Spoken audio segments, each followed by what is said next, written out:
Phil Bill podcast. I am your host, Dr. Kadeen Alston. I am joined by the incomparable Dr. Jerry Pizer of Doctor's Choice Company and Aim for Success Practice Management Corporation. Today, we'll discuss how the culture and the atmosphere of your practice could influence your patient's first impression and could ultimately impact your patient retention. Dr. Pizer will provide some insight on how you could improve patient relations just by implementing a few simple strategies. But before we delve into today's episode, I'd like to ask Dr. Pizer to take a moment to introduce himself to our listeners. Thank you, Dr. Alston, and hello everyone out there in Zoom land. It's great to join all of you today. And just a quick 411 about who Dr. Jerry Pizer is. I've been in the dental profession since 1971, and during that time, I've had the opportunity to really enjoy a quite diverse career. Having owned two general dental practices in the greater Fort Lauderdale area for over 20 years, and also providing training and coaching for the dental profession through my practice management organization, AIMM, the American Institute of Management and Marketing. My intention today is to share some of my management insights with our audience so that you will be able to put some of these to use right away. So Dr. Pizer, my first question for you is this.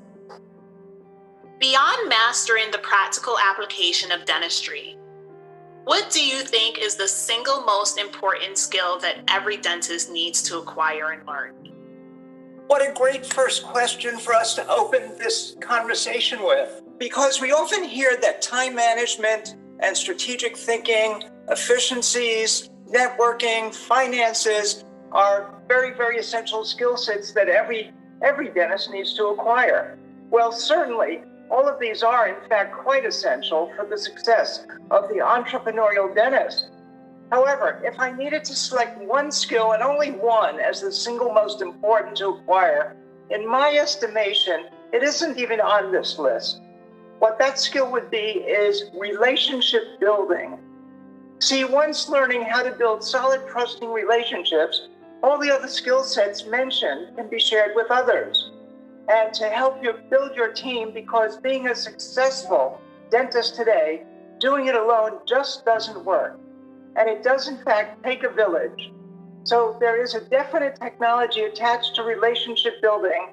So often our personalities are pretty much set by the time most dentists enter practice, considering that the youngest person to probably enter in our discipline is probably about 25. So you would imagine that your personality is pretty set by then. And so some people have a little bit more of a social personality than others. Is likability an important part of our practice? And if so, what are some tips that doctors could do to become more gregarious? What a topic. Personality types vary so much, and not one type per se is drawn toward our profession. Likability is a trait, and I believe all people strive for being liked when building relationships. And being gregarious does not always really ensure that you will be better liked than a person who is not gregarious. The fact is that likability is based mostly upon how you occur to an individual more than what you actually do to be likable. This is a rather complex, and suffice it to say that regardless of your individual personality type, a person will like you based upon their past experience of people that you may remind them of initially. So although we want everyone to like us, it's more often than not in the eyes of the beholder rather than yourself. Build your team with varied personality types is the best you can do, and you will then increase your chances of having someone for everyone when it comes to the likability scale. And you mentioned something in your answer, and it brings me to our next question. How do dentists earn the trust of patients? Trust. Well, trust is just not a 5-letter word, that's for sure. And it's really built through honing up your communication skills more than anything else. When one becomes a student of communication, The art and science of communication is really one of the essential things that we need to do. That is listening and speaking. And of course, as infants, we learn to speak, but as infants, we don't really learn how to listen. And most of the time throughout the rest of our childhood and our adult lives, we don't really get any training in listening. So my emphasis for building trust is really becoming a really good student of communications and focusing on listening as the major skill to learn in order to build our trust.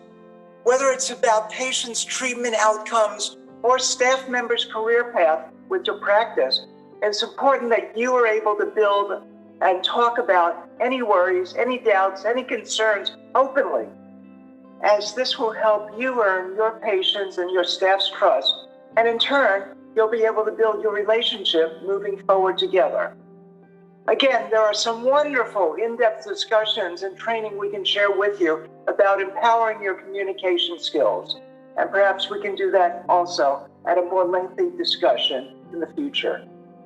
I look forward to those conversations because I think it's so important to understand how relationship building is so important to a practice. You mentioned something about the staff.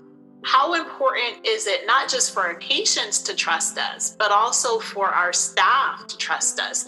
And what does that even look like? And what does that mean to say that our staff trust us? It's building that relationship, and it's has to be built on a very solid foundation. And the staff it's equally important for the staff that you're interested in their career path and that they understand that you are, that this isn't just about building your practice. So when you open yourself and are able to listen to their concerns and their doubts and their fears and their desires to build their future, then you will begin to build their trust as well. Thank you for that great answer. And thank you for reminding us of how important it is to make our staff feel valued and honored and safe. And with that said, let's shift gears to our next question.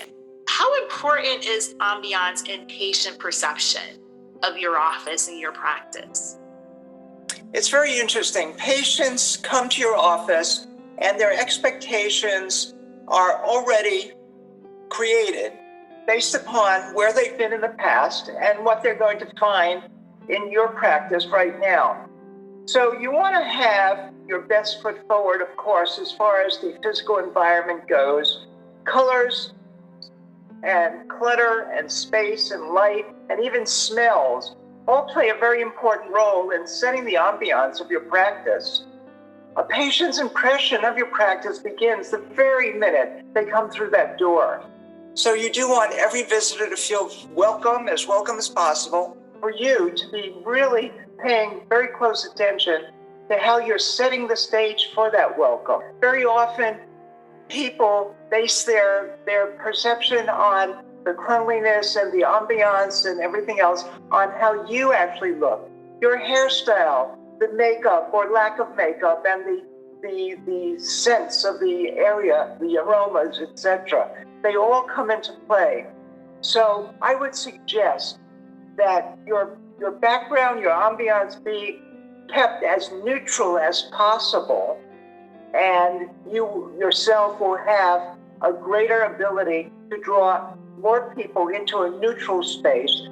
In further explaining it a little bit more, can you give an example of what a good environment might look like compared to maybe a not so great environment?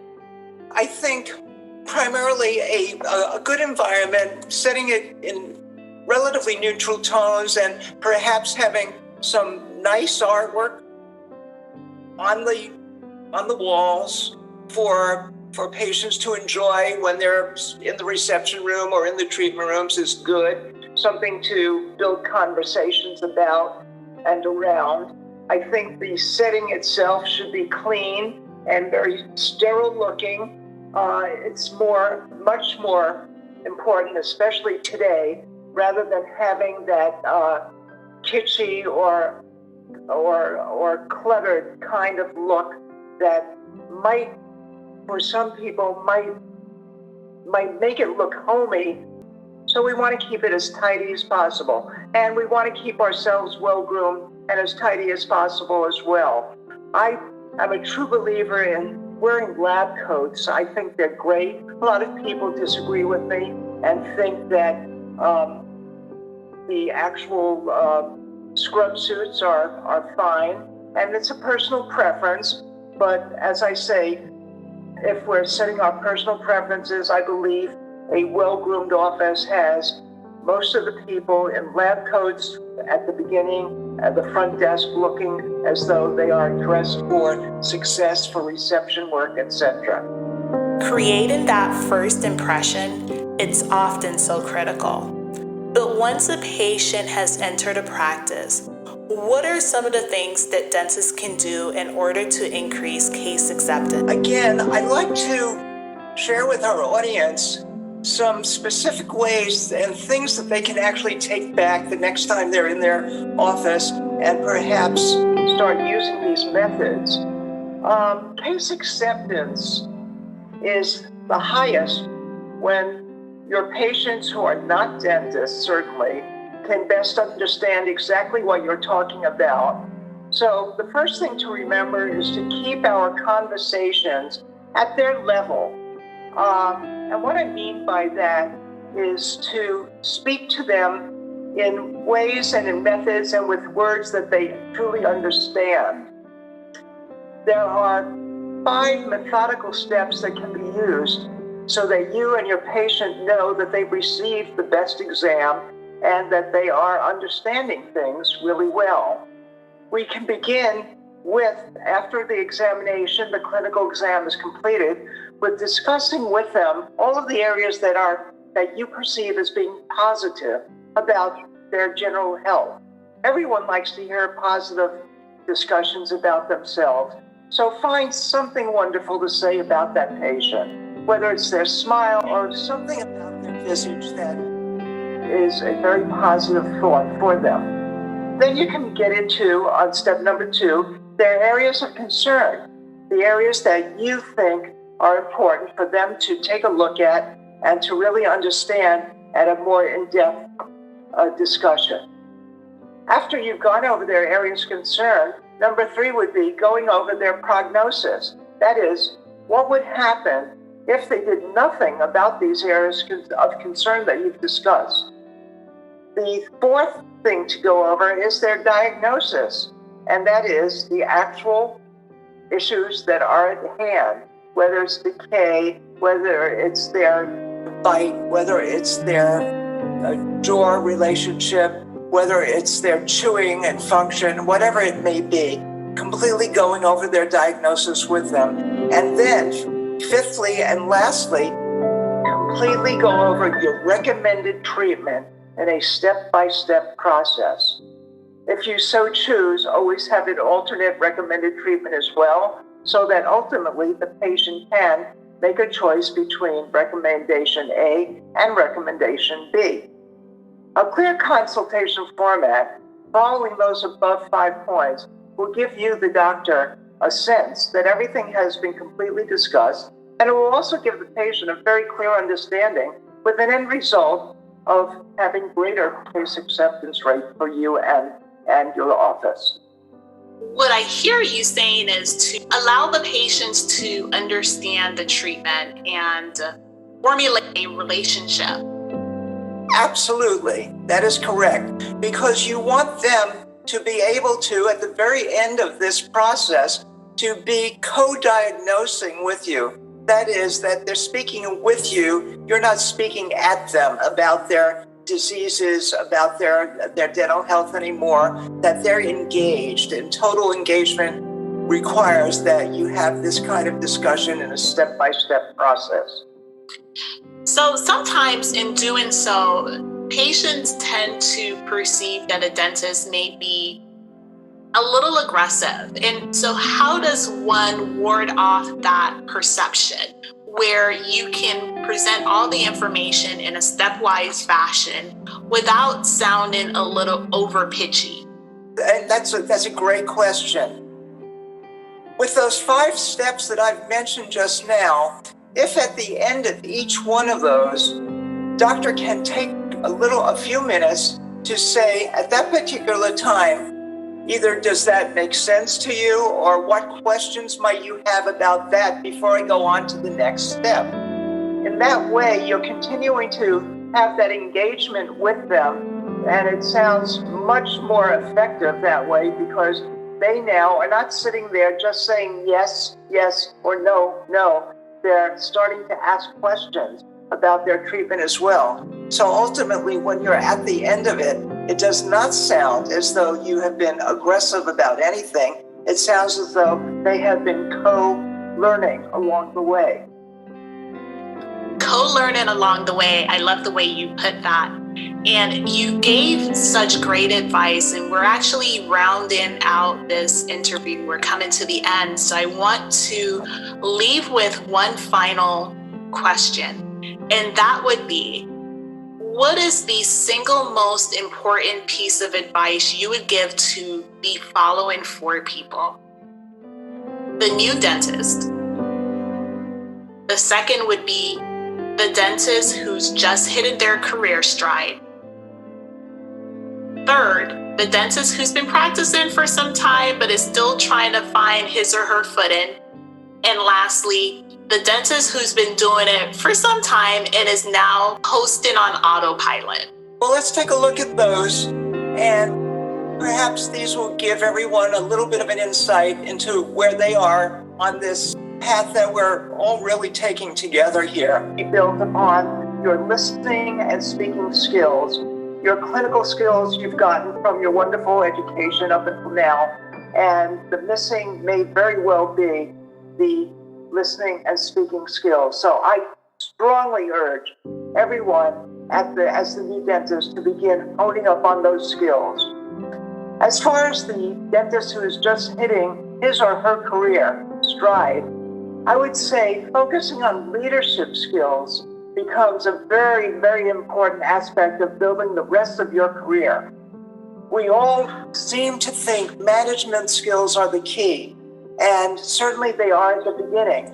However, by the time you're hitting your stride, you should have in place someone on your staff that is in fact managing all of the day-to-day worldly types of processes that are required in any business. So that should alleviate for you the need to do any of that, and you can begin to hone in on leadership skills. Again, leadership skills are quite an interesting topic and a lengthy one, and distinctions between that and management are quite important. We can go into those again, certainly at another time too. As far as the dentist who's been practicing for some time, but still is trying to find his or her footing, well, I do know folks that are sometimes around their mid-40s that are having perhaps a little burnout, a little, I don't know what this is all about, or as the song goes, what's it all about, Alfie? And I really say that those folks at this particular time, this is kind of a gift, because all of a sudden you're saying, holy smoke, what is this all about? I've been successful, I'm doing my thing, but now I'm not really sure what's next or how to go. And I would say it's time for you to really look for an outside source to help you with a needs assessment and find out really what's stopping the progress of your career at this particular point. It may be yourself, or it may be your practice, or it may be all of the above. But having an outside source, a third party, to help you identify this is really key at this point in your career path. With regard to the dentist who's been doing this for so long that you're practically on autopilot, autopilot can be great. And if you continue to have a passion about your profession, I say continue on autopilot and just enjoy it with new and different ways to apply your skill sets. Looking at public health or new technologies are certainly a way to take this autopilot into a little bit of a different direction for yourself. And those that are clinically practicing and wish to do something beyond your clinical practice, it's time to speak with a transition specialist, because it may be time to start building an exit strategy for yourself. At least it's really worth having the discussion with someone about that. So I hope those give you at least 4 different tidbits for ways and directions to take this career path at this point. It was very useful information, and I know that our audience probably learned a lot from the wonderful advice that you just gave. This interview has been absolutely spectacular. I learned a lot, and I hope that our listeners did as well. I'd like to thank you, Dr. Pizer, for all your wonderful advice. Very, very welcome. It's been, as I said at the beginning, it's been my pleasure to do this. My passion is helping our colleagues not skin their knees. This is what really knocks my socks off, and I look forward to perhaps meeting everyone that's been on our Zoom, or at least chatting with them in the future, and for us to give them all some more tidbits as we move on with our future podcasts. Absolutely. I look forward to future episodes where we could elaborate on some of the topics that we discussed today, and it would be of great value to our audience. Well, with that said, I'd like to offer an open invitation for you to join us anytime. And I want to say special thanks to our audience for sticking with us. You have been listening to the Drill, Fill, Build podcast. Again, thank you so much for joining us, and we'll see you next time. You've been listening to another episode of the Drill, Fill, Build blog podcast with your host, Dr. Kadeen Alston. Thank you so much for listening. We hope that you had a good time and that you'll join us next time. Until then, you can check us out at our website at drillfillbuildblog.com. That's drillfillbuildblog.com. Until then, take care.